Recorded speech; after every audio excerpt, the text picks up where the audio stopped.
Chapter 5 Tweedledum and Tweedledee. They were standing under the tree, each with an arm round the other's neck.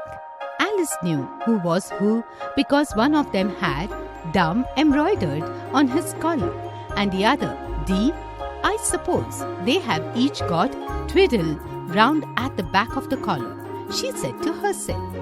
They stood still. She was just looking round to see if the word Tweedle was written at the back of each collar when she was startled by a voice.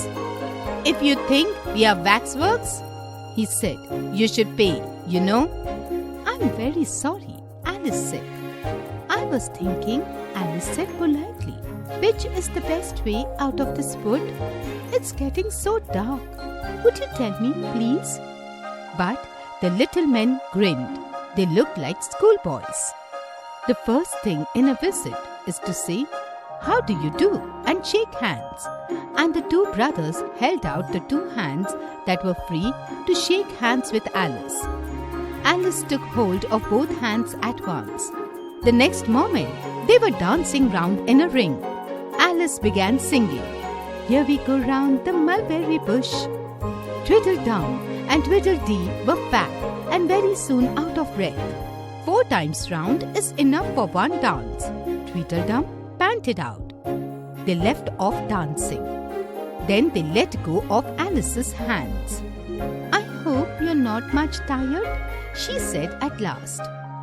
"No, thank you very much for asking," said Tweedledum. "You like poetry?" added Tweedledee. Yes, some poetry," Alice said. "Would you tell me which road leads out of the wood?" "What shall I repeat to her?" said Tweedledee, looking round at Tweedledum. He ignored Alice's question. "The Walrus and the Carpenter is the longest poem," Tweedledum replied. Alice interrupted him. "If it's very long," she said, "would you please tell me first which road? I'd better be getting out of the wood. It is getting very dark. Do you think it's going to rain?" Tweedledum spread a large umbrella over himself and his brother. "No, I don't think it is," he said. "At least not under here." Selfish things, thought Alice. She was just going to say good night and leave them when Tweedledum sprang out from under the umbrella. He seized her by the wrist.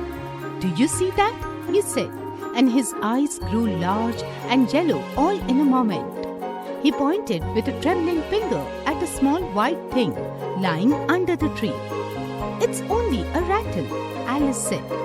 "Only an old rattle, quite old and broken." "I knew it was," cried Tweedledum, beginning to stamp his feet. "It's spoilt, of course." Here he looked at Tweedledee, who immediately sat down on the ground. He hid himself under the umbrella. Alice laid her hand upon his arm and said, "You need not be so angry about an old rattle." "But it isn't old," Tweedledum cried. "It's new. I bought it yesterday. My nice new rattle," he screamed.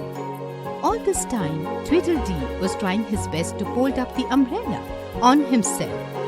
"Do you agree to have a battle?" Tweedledum said in a calm tone. "I suppose so," the other replied. He crawled out of the umbrella. "Only she must help us to dress up, you know."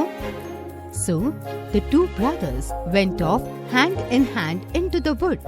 They returned with their arms full of things such as bolsters, blankets, rugs, tablecloths, and dish covers. "I hope you are a good hand at tying strings," Tweedledum remarked. "Every one of these things we have to wear for the battle." Alice had a lot of trouble tying strings and fastening buttons. "Do I look very pale?" said Tweedledum. He had his helmet tied on. He called it a helmet, though it looked like a saucepan. "Well, yes, a little," Alice replied gently. "I am very brave," he went on in a low voice. "Only today I have a headache." "And I have a toothache," said Tweedledee. "I'm worse off than you." "Then You both should not fight today, said Alice. We must have a fight, but I don't care about it going on long, said Tweedledum. What's the time now? Tweedledee looked at his watch. He said, 4:30. Let's fight till 6. After that, we can have dinner, said Tweedledum.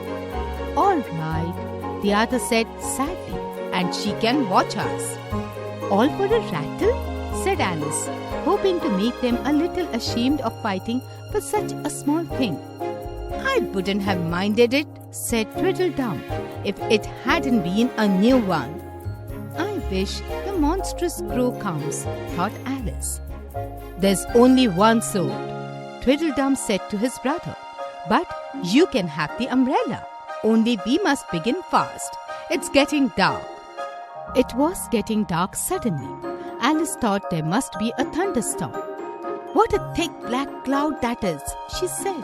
Why, it's got wings. It's the crow, Tweedledum cried out. The two brothers took to their heels and were out of sight. Alice ran into the wood. She stopped under a large tree. The monstrous crow can never reach here, she thought. It is far too large to squeeze itself in among the trees.